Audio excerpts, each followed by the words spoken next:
ओम शांति 19/6/2025 प्रातः मुरली। ओम शांति।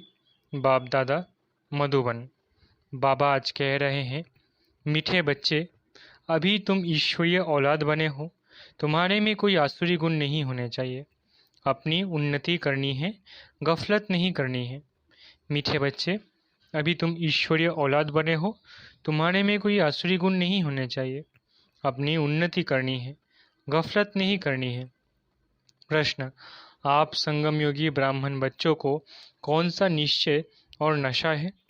उत्तर: हम बच्चों को निश्चय और नशा है कि अभी हम ईश्वरीय संप्रदाय के हैं। हम स्वर्गवासी विश्व के मालिक बन रहे हैं। संगम पर हम ट्रांसफर हो रहे हैं। आसुरी औलाद से ईश्वरीय औलाद बन 21 जन्मों के लिए स्वर्गवासी बनते हैं। इससे भारी कोई वस्तु होती नहीं। ओम शांति। बाप बैठ बच्चों को समझाते हैं। अक्सर करके मनुष्य शांति को पसंद करते हैं। घर में अगर बच्चों की खिटखिट है तो अशांति रहती है। अशांति से दुख भासता है, शांति से सुख भासता है।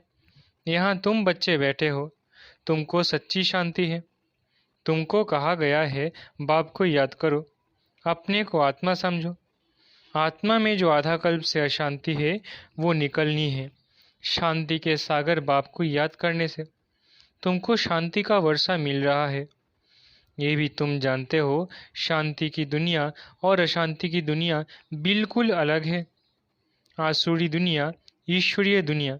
सतयुग कलयुग किसको कहा जाता है, ये कोई भी मनुष्य मात्र नहीं जानते। तुम कहेंगे हम भी नहीं जानते थे। भल कितने भी पोजीशन वाले थे, पैसे वाले को पोजीशन वाला कहा जाता है। गरीब और साहूकार समझ तो सकते हैं ना। वैसे तुम भी समझ सकते हो, बरोबर ईश्वरीय औलाद और आसुरी औलाद। अभी तुम मीठे बच्चे समझते हो हम ईश्वरीय संतान हैं। ये पक्का निश्चय है ना। तुम ब्राह्मण समझते हो हम ईश्वरीय संप्रदाय स्वर्गवासी विश्व के मालिक बन रहे हैं। हर दम वो खुशी रहनी चाहिए। बहुत थोड़े हैं जो यथार्थ रीति से समझते हैं। सतयुग में है ईश्वरीय संप्रदाय, कलयुग में है आसुरी संप्रदाय। पुरुषोत्तम संगम युग पर आसुरी संप्रदाय बदली होती है। अभी हम शिव बाबा की औलाद बने हैं, बीच में भूल गए थे।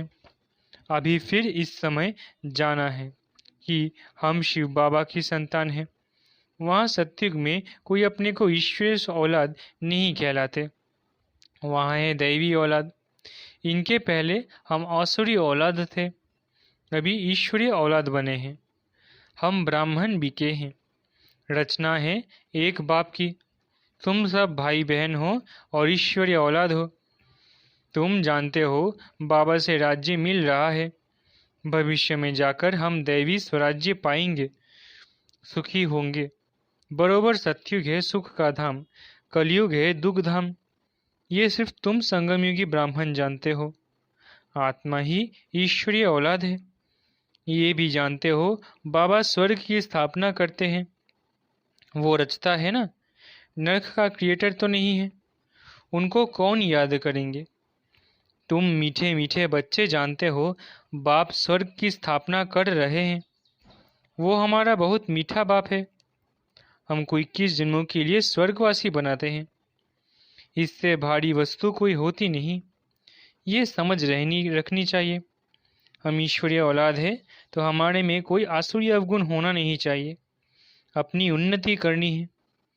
समय बाकी थोड़ा है, इसमें गफलत नहीं करनी चाहिए। भूल न जाओ। देखते हो बाप सम्मुख बैठा है, जिनकी हम औलाद है। हम ईश्वर बाप से पढ़ रहे हैं देवी औलाद बनने के लिए। तो कितनी खुशी होनी चाहिए। बाबा सिर्फ कहते हैं मुझे याद करो तो विकर्म विनाश हो जाए। बाप आए ही हैं सबको ले जाने। जितना जितना याद करेंगे उतना विकर्म विनाश होंगे। अज्ञान में जैसे कन्या की सगाई होती है तो याद बिल्कुल छप जाती है। बच्चा पैदा हुआ और याद छप जाती है। ये याद तो स्वर्ग में भी छप जाती है, नरक में भी छप जाती है। बच्चा कहेगा ये हमारा बाप है। अब ये तो है बेहद का बाप, जिससे स्वर्ग का वर्षा मिलता है, तो उनकी याद छप जानी चाहिए। बाप से ही हम भविष्य 21 जन्मों का फिर से वर्षा ले रहे हैं। बुद्धि में वर्षा ही याद है। ये भी जानते हो मरना तो सबको है, एक भी रहने का नहीं है। जो भी डियरेस्ट से डियरेस्ट, प्यारा से प्यारा है, सब चले जाएंगे। ये सिर्फ तुम ब्राह्मण ही जानते हो कि ये पुरानी दुनिया अब गई की गई। उसके जाने के पहले पूरा पुरुषार्थ करना है। जबकि ईश्वरीय औलाद है तो अथाह खुशी होनी चाहिए। बाप कहते रहते हैं, बच्चे अपना जीवन हीरे जैसा बनाओ। वो है डीटी वर्ल्ड, ये है डेविल वर्ल्ड। सत्युग में कितना अथाह सुख रहता है, वो बाप ही देते हैं। यहाँ तुम बाप के पास आए हो, यहाँ बैठ तो नहीं जाएंगे? ऐसे तो नहीं सब इकट्ठे रहेंगे, क्योंकि बेहद बच्चे हैं। यहाँ तुम बहुत उमंग से आते हो। हम जाते हैं बेहद के बाप पास। हम ईश्वरीय औलाद है, गॉड फादर के बच्चे हैं, तो हम क्यों न स्वर्ग में होने चाहिए। गॉड फादर तो स्वर्ग रचते हैं ना। अब तुम्हारी बुद्धि में सारे वर्ल्ड की हिस्ट्री ज्योग्राफी है। जानते हो हेवनली गॉड फादर हमको हेवन के लायक बना रहे हैं, कल्प कल्प बाद बनाते हैं। एक भी मनुष्य नहीं जिसको ये पता हो कि हम एक्टर हैं, गॉड फादर के बच्चे। फिर हम दुखी क्यों हैं, आपस में लड़ते क्यों हैं? हम आत्माएं सब ब्रदर्स हैं ना। ब्रदर्स आपस में कैसे लड़ते रहते हैं? लड़कर खत्म हो जाएंगे। यहाँ हम बाप से वर्षा ले रहे हैं। ब्रदर्स को आपस में कभी लून पानी नहीं होना चाहिए। यहाँ तो बाप से भी लून पानी होते हैं। अच्छे अच्छे बच्चे लून पानी हो जाते हैं। माया कितनी जबरदस्त है। जो अच्छे अच्छे बच्चे हैं वो बाप को याद तो पड़ते हैं। बाप का कितना लव है बच्चों पर। बाप को तो सिवाय बच्चों के और कोई है नहीं जिसको याद करे। तुम्हारे लिए तो बहुत है। तुम्हारी बुद्धि इधर उधर जाती है, धंधे आदि में भी बुद्धि जाती है। हमारे लिए तो कोई धंधा आदि भी नहीं है। तुम अनेक बच्चों के अनेक धंधे हैं, हमारा तो एक ही धंधा है। हम आए ही हैं बच्चों को स्वर्ग का वारिस बनाने। बेहद की बाप की प्रॉपर्टी सिर्फ तुम बच्चे हो। गॉडफादर है ना, सभी आत्माएं उनकी प्रॉपर्टी है। माया ने छी बना दिया है। अब गुलगुल बनाते हैं बाप। बाप कहते हैं, मेरे तो तुम ही हो, तुम्हारे ऊपर हमारा मोह भी है। चिट्ठी नहीं लिखते हो तो ओना हो जाता है। अच्छे अच्छे बच्चों की चिट्ठी नहीं आती है। अच्छे अच्छे बच्चों को ये माया एकदम खत्म कर देती है। जरूर देह अभिमान है। बाप कहते रहते हैं, अपनी खुश खैराफत लिखो। बाबा बच्चों से पूछते हैं, बच्चे तुमको माया हैरान तो नहीं करती है? बहादुर बन माया पर जीत पहन रहे हो ना। तुम युद्ध के मैदान में हो ना। कर्मेंद्रियां ऐसे वश करनी चाहिए जो कुछ भी चंचलता ना हो। सत्युग में सब कर्मेंद्रियां वश में रहती है। कर्मेंद्रियों की कोई चंचलता नहीं होती है, न मुख की, न हाथ की, न कान की। कोई भी चंचलता की बात नहीं होती। वहाँ कोई भी गंध की चीज होती नहीं। यहाँ योग बल से कर्मेंद्रियों पर जीत पाते हो। बाप कहते हैं, कोई भी गंदी बात नहीं। कर्मेंद्रियों को वश करना है, अच्छी रीति पुरुषार्थ करना है। टाइम बहुत थोड़ा है। गायन भी है, बहुत गई थोड़ी रही, अभी थोड़ी रह जाती है। नया मकान बनता रहता है तो बुद्धि में रहता है ना, बाकी थोड़ा समय है, अभी ये तैयार हो जाएगा। बाकी ये थोड़ा काम है। वो है हद की बात, ये है बेहद की बात। ये भी बच्चों को समझाया गया है। उन्हों का है साइंस बल, तुम्हारा है साइलेंस बल। है उनका भी बुद्धि बल, तुम्हारा भी बुद्धि बल। साइंस की कितनी इन्वेंशन निकालते रहते हैं। अभी तो ऐसे बॉम्ब्स बनाते रहते हैं जो कहते हैं वहाँ बैठे बैठे छोड़ेंगे तो सारा शहर खत्म हो जाएगा। फिर ये सेनाएं, एरोप्लेन आदि भी काम में नहीं आएंगे। तो वो है साइंस बुद्धि, तुम्हारी है साइलेंस बुद्धि। वो विनाश के लिए निमित्त बने हुए हैं, तुम अविनाशी पद पाने के लिए निमित्त बने हो। ये भी समझने की बुद्धि चाहिए ना। तुम बच्चे समझते हो बाप कितना सहज रास्ता बताते हैं। भल कितनी भी अहिल्याएं कुब्जाएं हो, सिर्फ 2 अक्षर याद करने के हैं, बाप और वर्षा। फिर जितना जो याद करे, और संगतोड़ एक बाप को याद करना है। बाप कहते हैं, मैं जब अपने घर परम धाम में था तो भक्ति मार्ग में तुम पुकारते थे, बाबा आप आएंगे तो हम सब कुछ कुर्बान करेंगे। ये हुए जैसे करनी घोड़। करनी घोड़ को पुराना सामान दिया जाता है। तुम बाप को क्या देंगे? इनको, ब्रह्मा को तो नहीं देते हो ना। इसने ही सब कुछ दे दिया है। ये थोड़ी ही यहाँ बैठ महल बनाएंगे। ये सब कुछ शिव बाबा के लिए है, उनके डायरेक्शन से कर रहे हैं। वो करण करवनहार है, डायरेक्शन देते रहते हैं। बच्चे कहते हैं, बाबा आप हमारे लिए एक ही हो, आपके लिए तो बहुत बच्चे हैं। बाबा फिर कहते, हमारे लिए सिर्फ तुम बच्चे हो, तुम्हारे लिए तो बहुत है। कितने देह के संबंधियों की याद रहती है। मीठे मीठे बच्चों को बाप कहते हैं, जितना हो सके बाप को याद करो और सबको भूलते जाओ। स्वर्ग की राजाई का मक्खन तुमको मिलता है। जरा ख्याल तो करो कैसे ये खेल की रचना है। तुम सिर्फ बाप को याद करते हो और स्वदर्शन चक्रधारी बनने से चक्रवर्ती राजा बनते हो। अभी तुम बच्चे प्रैक्टिकल में अनुभवी हो। मनुष्य तो समझते हैं भक्ति परंपरा से चली आई, विकार भी परंपरा से चले आए। इन लक्ष्मी नारायण राधे कृष्ण को भी तो बच्चे थे ना। अरे हाँ, बच्चे क्यों नहीं थे, परंतु उन्हों को कहा जाता है संपूर्ण निर्विकारी। यहाँ है संपूर्ण विकारी। एक दो को गालियाँ देते रहते हैं। अब तुम बच्चों को बाप श्री श्री की श्रीमत मिलती है, तुमको श्रेष्ठ बनाते हैं। अगर बाप का कहना नहीं मानेंगे तो फिर थोड़ी ही बनेंगे। अब मानो ना मानो, सपूत बच्चे तो फौरन मानेंगे। पूरी मदद नहीं देते हैं तो अपने को घाटा डालते हैं।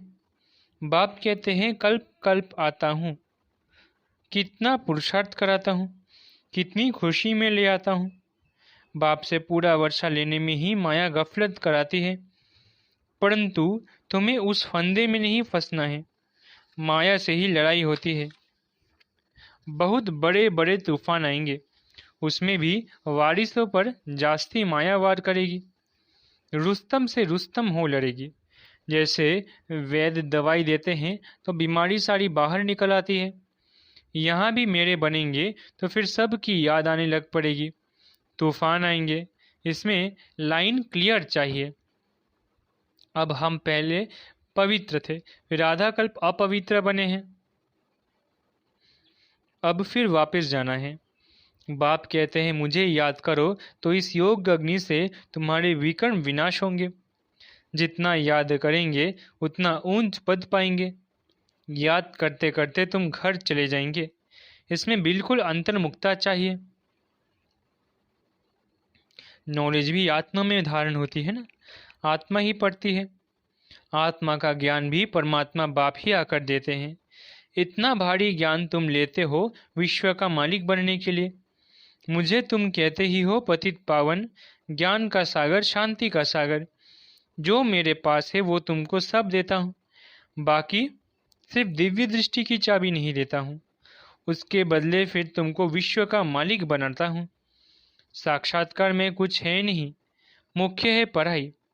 पढ़ाई से तुमको 21 जन्म का सुख मिलता है। मीरा की भेंट में तुम अपने सुख की भेंट करो। वो तो कलयुग में थी, दीदार किया, फिर क्या। भक्ति की माला ही अलग है, ज्ञान मार्ग की माला अलग है। रावण की राजाई अलग, तुम्हारी राजाई अलग। उनको दिन, उनको रात कहा जाता है। अच्छा, मीठे मीठे सिकिलत बच्चों प्रति मात पिता बाप दादा का याद प्यारा गुड मॉर्निंग।